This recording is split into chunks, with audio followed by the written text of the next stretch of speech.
ನಮಸ್ಕಾರ ವೀಕ್ಷಕರೇ, ವಾಹನ ಸವಾರರಿಗೆ ಬಿಗ್ ಅಲರ್ಟ್. ಪೆಟ್ರೋಲ್ ಬಂಕ್ಗಳಿಗೆ ಕೇಂದ್ರದ ಹೊಸ ಆದೇಶ.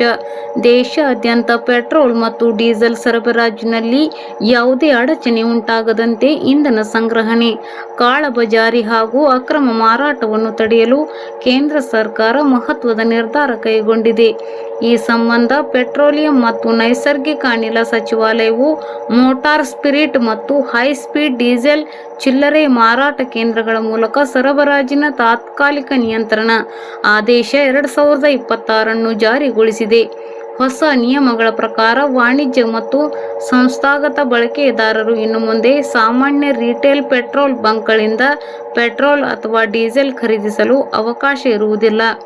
ಅವರು ತಮ್ಮ ಅಗತ್ಯಗಳನ್ನು ಸ್ವಂತ ಬಳಕೆಯ ಇಂಧನ ಪಂಪ್ಗಳ ಮೂಲಕವೇ ಪೂರೈಸಿಕೊಳ್ಳಬೇಕು.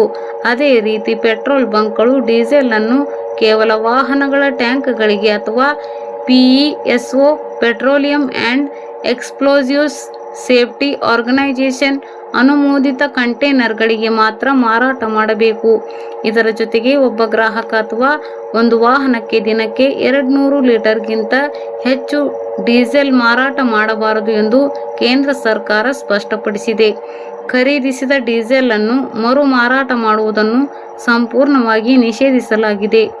ಈ ನಿರ್ಬಂಧಗಳು ಆರಂಭಿಕ ಹಂತದಲ್ಲಿ ಗರಿಷ್ಠ 90 ದಿನಗಳವರೆಗೆ ಜಾರಿಯಲ್ಲಿರಲಿವೆ.